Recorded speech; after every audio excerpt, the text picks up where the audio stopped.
At its heart, this is a story of redemption and poetic justice, wrapped in the broader theme of perseverance against systemic doubt and social discrimination. It is about a young black boy, marginalized and dismissed by those in power, who grows up to not only succeed, but to surpass every boundary that was placed in front of him.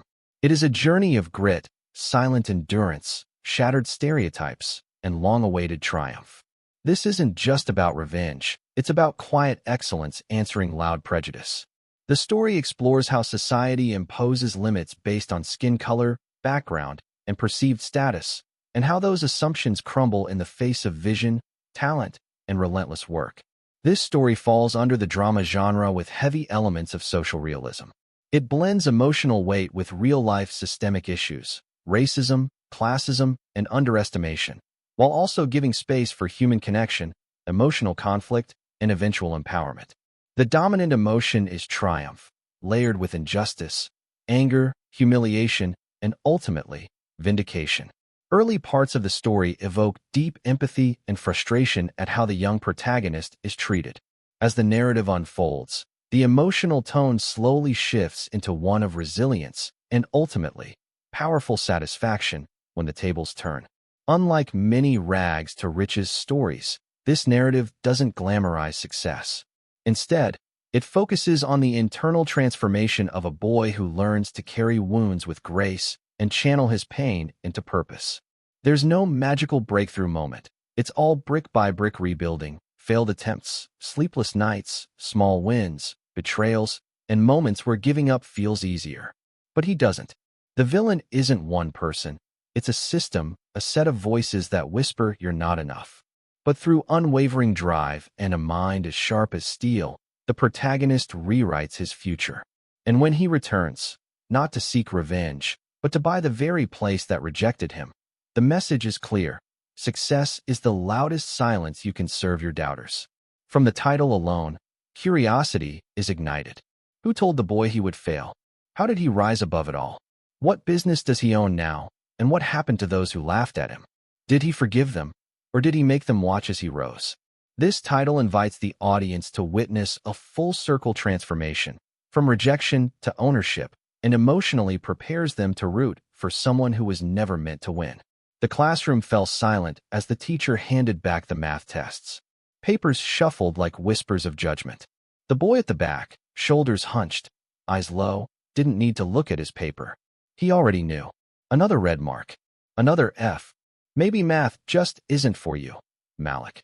Mr. Preston said loud enough for the entire class to hear, lips curled in something between a smirk and pity. You might want to focus on something simpler. A few kids chuckled. Malik didn't flinch. He never did. His mother had always told him, don't let their words build a home in your head. He folded the paper neatly and placed it in his torn backpack like it was nothing. But inside, a fire cracked quietly in his chest. He wasn't dumb. He wasn't slow. He was just tired. Tired of being underestimated. Tired of sitting in a school that saw his skin before his potential. Man, he'll be lucky if he makes it to graduation, whispered a boy 2 rows ahead. Malik heard him. He always did. It wasn't just school. The corners of his life were full of dim lights and slamming doors. At the local corner store, the old white manager would always say, no loitering, before Malik even stepped in. At church, some of the older folks pitted him behind kind eyes. That boy's got it rough. They'd whisper when they thought he couldn't hear. And at home, his mom was working 2 jobs. His dad was a ghost in name only, a name that came up once a year in court paperwork. They shared a 1-bedroom apartment where the sound of sirens was as familiar as the click of the stove. But even in that noise, Malik found his silence. His clarity. He'd lie awake some nights staring at the cracked ceiling and whisper, one day I'll own something, and nobody will laugh then. One afternoon after school, Malik wandered into the corner store to grab a cheap sandwich before heading home. The manager, Mr. Harris, a pudgy man in a faded polo, narrowed his eyes the moment Malik walked in. You got money this time? He asked. Malik didn't answer. He just pointed to a sandwich and pulled out exact change. You know, Mr. Harris said, ringing him up slowly. Some people just don't make it. It's how the world works. Ain't got nothing to do with race. Some folks just fade. Malik stared at him, taking in every word like venom sliding under his skin. He didn't react. He just took his sandwich, nodded, and left. That night, he didn't eat it. He wasn't hungry. He was done swallowing what the world fed him. At 16, Malik got a job at a local mechanic shop. He didn't know anything about cars, but he knew how to listen. By 17, he could take an engine apart and rebuild it blindfolded. At 18, he got a scholarship. Not because his grades were perfect, but because one teacher saw something in him, something no test score could measure. But this story isn't about that. Not yet. This story is about the boy they told would fail. The one they pointed at, laughed at, and dismissed. And the moment they realized he was the one signing their paychecks. Years later, the sign on the corner store changed. Mr. Harris had gone bankrupt. The neighborhood was shifting, new energy, new people. And then a new sign went up over the building. Malik and Company. Community Cafe. Owned with purpose. Same street. Same corner. Same boy. But now, the world had to look up to see his name. Malik Owens. Age 28. CEO. Business owner. Mentor. The face of a second chance in a neighborhood that had long forgotten what hope looked like. But rewind the clock 10 years, and Malik wasn't a man people looked up to. He was a kid walking home from school with worn-out sneakers and a heart weighed down by silence. No one knew the war raging inside him. On the outside, he was just another black boy in the system, another statistic waiting to happen. But Malik was more than that. He had a photographic memory, though no one cared to notice. He could hear an engine sputter 2 blocks away and tell you exactly what was wrong. He had a knack for numbers, but he learned them by watching his mom balance overdue bills, not from any classroom. What made Malik relatable wasn't his struggle, it was his persistence. He didn't chase dreams because he believed in them. He chased them because it was the only way out. Malik had a ritual every night. He'd sit on their small balcony, knees pulled to his chest, and stare at the flickering lights across the city skyline. Not the pretty part of the city, the rich lights. He stared at the edge where the shadows swallowed ambition whole. That's where he came from. His biggest fear? Becoming invisible. He feared growing up and becoming one of the forgotten.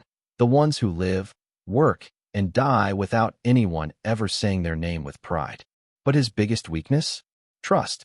Too many promises had been broken. Teachers who said they'd help, but disappeared. Mentors who gave up when it got hard. Friends who turned cold when Malik started taking a different path. So he built walls. High ones. Silent ones. And he buried his emotions behind a stare that could burn through concrete. But behind those walls was a boy who loved words. Loved rhythm. Loved creating something out of nothing. When he wasn't under the hood of a car, he was scribbling poetry in old notebooks, writing raps he never performed, dreaming of a stage he didn't yet believe he deserved. At 17, Malik got into a vocational program. Mostly because he begged them to take him. He cleaned floors for free just for a chance to touch the tools. "You're wasting your time," one of the older techs once told him. "Boys like you don't run shops. They work in them. If they're lucky." Malik just nodded. Then he worked harder. By 18, he was fixing engines faster than the veterans. By 19, he took a risk. He saved up every dollar he earned and bought a rusty 1997 Chevy Caprice. Not to drive it, but to rebuild it from scratch. It became his obsession. Night after night, he tweaked, adjusted, and rewired until it purred like a beast reborn. He entered it into a city auto show, just to see how far he could go. He won second place. But what happened after was more important. A local entrepreneur, a black man named Mr. Delaney, noticed him. The only one who didn't ask where Malik was from. He asked where Malik was going. "I see it in your eyes," Mr. Delaney told him. "You've got that quiet hunger. That try me fire. Let me show you how to use it." Mr. Delaney became the father figure Malik never had. Taught him how to handle money, how to negotiate, how to plan, not just dream. Malik learned fast. Too fast for some. The more he grew, the more people pushed back. "You changed, bro," his old friends said, distant now. "You think you better than us?" they'd ask. But Malik wasn't trying to be better than them. He was trying to be better than what they were told they had to be. And then came the turning point. At 24, Mr. Delaney passed unexpectedly. A heart attack. Gone in an instant. He left behind his shop. No family. No children. Just one note in his will. Give it to Malik. He earned it. The shop wasn't much. Cracked floors, outdated tools, and an ancient computer system. But it was his. A key in his hand and a legacy on his shoulders. And Malik, for the first time, broke down. Not because he was scared, but because someone finally believed in him enough to leave him something that mattered. He named it Delaney and Owens Automotive and painted a mural outside of a black boy holding an engine like it was his crown. He worked day and night, built a team, trained young men and women from the neighborhood. People like him, who just needed one person to say, "You can." But even then, he didn't forget the ones who doubted him, because the pain of those voices still echoed. The teacher who said he'd never make it. The store manager who treated him like a criminal. The neighbors who said, "People like you don't get far." He carried all of them in his memory, not out of bitterness, but because they were part of the fuel. Malik wasn't just a mechanic now. He was a movement. He was proof. Proof that the boy who once stared at the ceiling with hunger in his heart, the boy who was told he would fail, now walked through his neighborhood in suits tailored to a future he built with his own hands. And when he passed the corner store, the one that laughed at him, followed him, doubted him, he didn't just walk by. He bought it and turned it into a cafe, a space for students, workers, poets, and dreamers. It was never about revenge. It was about rewriting the script. It was supposed to be just another ordinary Tuesday. Malik had arrived at his shop early, like always. The sun hadn't yet burned away the fog, and the air still carried the smell of dew and motor oil. His crew was slowly filing in. Trey, the 19-year-old with unmatched hands for detail. Maya, who could diagnose a problem before a hood was even popped. And Uncle Roy, retired but couldn't stay away from the shop life. Malik walked the garage like a general surveying his camp. Clipboards in hand, tasks delegated, cars marked with color-coded tags. Then, the doorbell jingled. It was a sound they were all used to. But this time, the energy shifted. 3 men walked in. Suits. Clean cut. Too clean. You could smell the perfume of entitlement before they even spoke. Malik stepped forward. "Morning, gentlemen," he said, wiping his hands with a rag. "How can we help you?" The man in front didn't smile. His eyes scanned the garage like it offended him. He had a badge clipped to his belt. Not a police badge, something federal. "Mr. Malik Owens?" he asked. "Yeah," Malik answered, squinting. "We're with the city's business regulation office," the man said. "We've received a series of complaints and have been authorized to perform an immediate inspection." Malik blinked. "Complaints?" he asked, confused. "We're fully licensed, certified, inspected quarterly. There must be a mistake." The man didn't flinch. "We have legal cause. Please cooperate." Just like that, 3 strangers in suits started combing through everything. Files, drawers, computers. One even took pictures of the mural outside. His employees looked uneasy. Maya walked up to him, whispering, "What's going on, Malik?" He shook his head, jaw tight. "I don't know. Stay calm. We got nothing to hide." But deep down, something didn't sit right. These guys weren't looking for violations. They were looking for excuses. Within an hour, the lead agent came back with a clipboard and a tight, smug smile. "We're suspending your license pending a full investigation." The words hit like a hammer. "What?" Malik stepped forward. "On what grounds?" "Multiple counts of improper record keeping, zoning irregularities, and an anonymous complaint suggesting fraudulent activity related to your recent business acquisition." Malik's heart dropped. "Fraudulent activity?"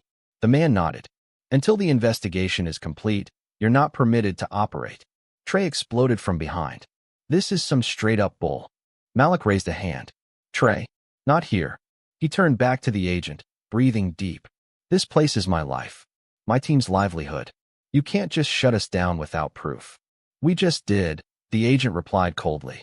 "You're welcome to appeal. Good day." And just like that, they left. A full silence fell across the garage. Maya looked like she wanted to cry. Trey punched a toolbox. Uncle Roy sat down heavily, rubbing his temples. Malik just stood there, frozen. The shop, the legacy, was now padlocked under suspicion. That night, Malik sat alone in the office, the lights off, the moonlight creeping across the desk. He stared at the framed photo of Mr. Delaney that sat beside the appointment calendar.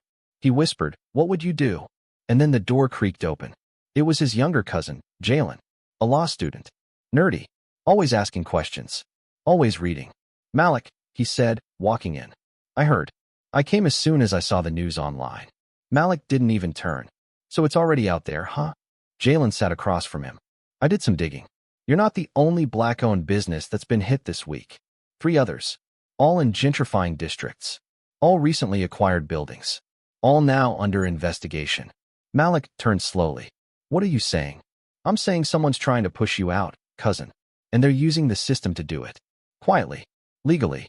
Malik stood up, the pieces beginning to align. The corner store he bought. The expansion plans he had just submitted to the city. The grant he won last month to start a mentorship program. It was too much power. Too much influence. And someone was getting nervous. They're trying to erase you, Jalen said softly. Before you get too big to stop. And there it was, the moment everything shifted. It wasn't just about Malik anymore. It was about every kid who walked into his garage thinking they couldn't be more than a mechanic.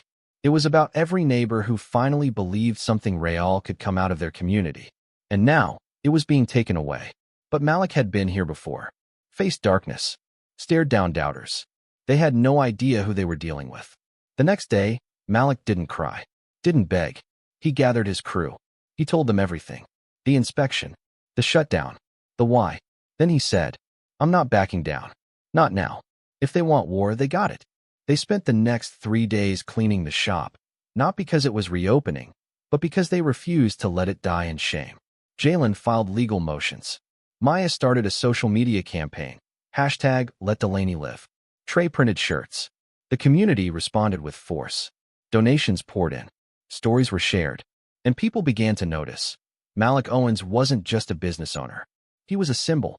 And symbols don't die quietly. The battle wasn't fought with fists.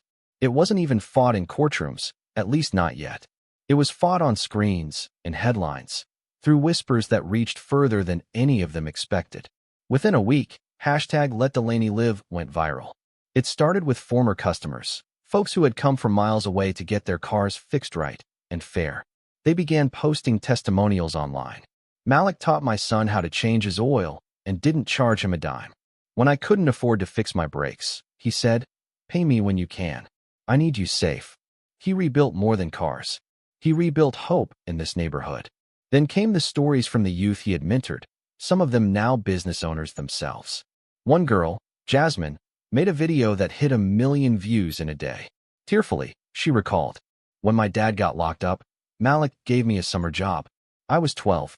He didn't just keep me out of trouble. He taught me how to believe in myself. That shop isn't just a business. It's a lifeline. The pressure built. News vans began circling the block. City officials, once invisible, were suddenly scrambling for statements. But the real revelation came from Jalen. After weeks of digging, he found a pattern. Look, he told Malik, laying out the papers. Every shop targeted had filed property expansions within 60 days of being shut down. And guess who bought the lots next door? He flipped to a spreadsheet. Langford Development Corporation. The same developers who had tried to buy Mr. Delaney's building 2 years ago. The same developers who were planning a luxury condo complex that would displace half the block. They made an offer to Delaney before he passed, Jalen explained. He said no. And when you inherited it, they tried again. You said no too. And now, Malik growled, they're coming for me through city channels. But the biggest bombshell was still to come. Jalen found an internal memo, leaked anonymously, from the Business Regulation Office. It was dated 2 weeks before the shutdown and read, Priority. Expedite investigations of select properties for potential acquisition recommendations. Focus. Urban Renewal District 4. That was Malik's block. That memo went public. And the city went silent. Until it didn't. 3 days later, Malik was summoned to City Hall. He walked into the chamber wearing his branded coveralls. No suit. No tie.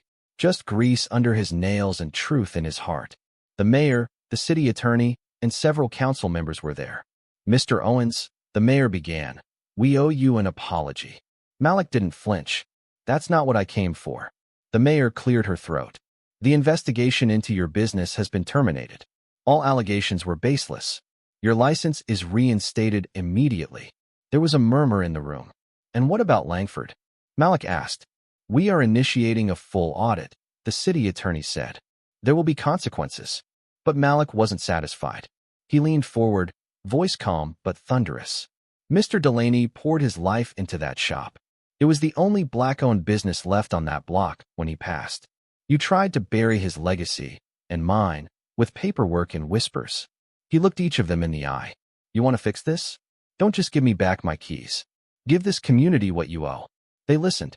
A week later, the city announced a new community redevelopment board, made up entirely of local residents, including Malik, Maya, and Uncle Roy. The grant program Malik applied for was reinstated, doubled in funding. Langford's permits were frozen pending investigation. The Delaney Auto Shop was not only reopened, it was declared a community heritage site. But perhaps the biggest moment of all came at the block rally a month later. The shop was decorated with balloons and banners. Hundreds gathered. Children ran around, eating snow cones. Elders sat on fold-out chairs nodding to jazz music in the air. Malik stepped up to the makeshift stage, holding the original photo of Mr. Delaney. Some people tried to erase this place, he said, voice cracking slightly. They thought if they shut our doors, our spirit would die too. But they didn't build this shop. We did. The crowd erupted. He held the photo high. This man gave me my first wrench. And he didn't just teach me how to fix cars. He taught me how to fight with dignity. He turned toward the mural, freshly painted now, bigger than before. Mr. Delaney was in the center, hand outstretched. Behind him were generations: Malik, Maya, Trey, even Jalen. All painted in light, moving forward. We are not shadows, Malik declared. We are the foundation. And in that moment, he didn't just reclaim his shop. He reclaimed history. He reclaimed identity. He reclaimed legacy. Weeks passed, then months. But something in the air remained charged, not with fear or anger, but with clarity.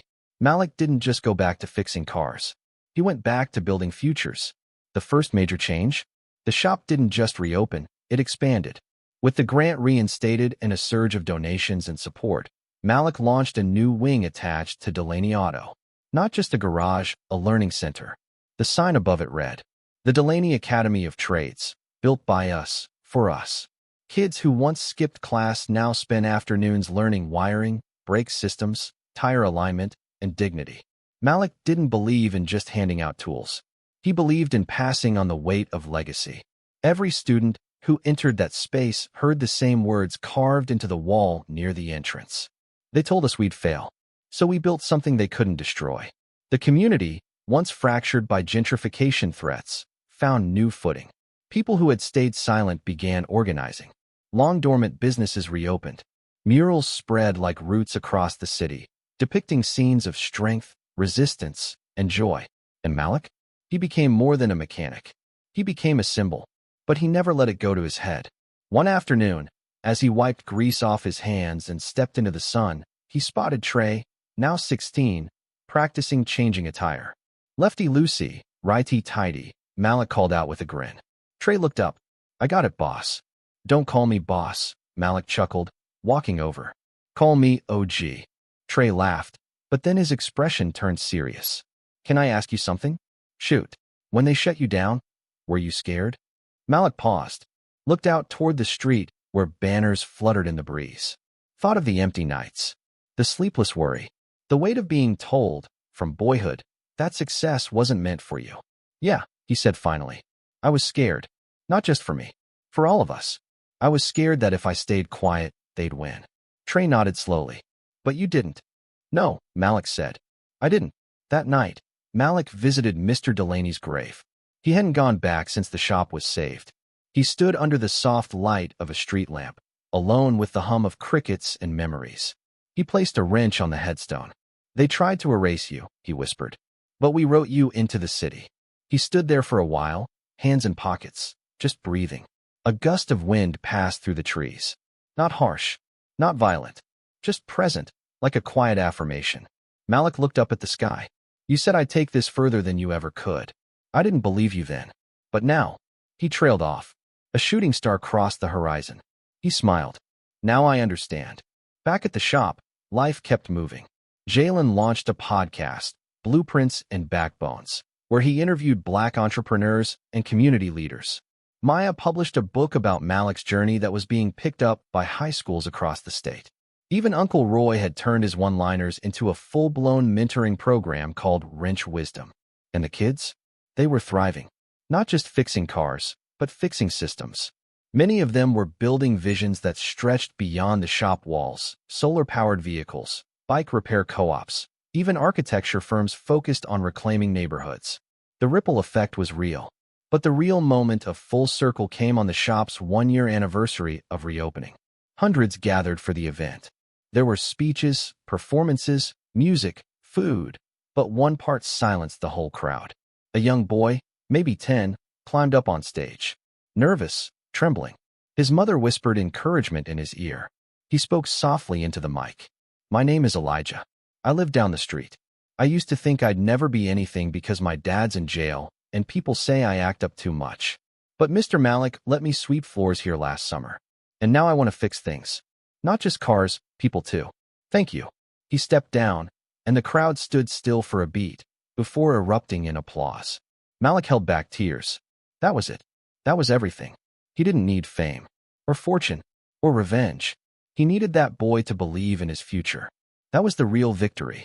Later that night, as he locked up the shop and turned off the lights, Malik stood for a moment in the silence. One hand on the doorframe, the other holding his grandfather's photograph. "They thought they buried us," he whispered. "But we weren't seeds. We were roots." He locked the door, turned away, and walked into the future. Not just a survivor, not just a fighter, but a builder, a healer, a black boy they told would fail, who now owned the block.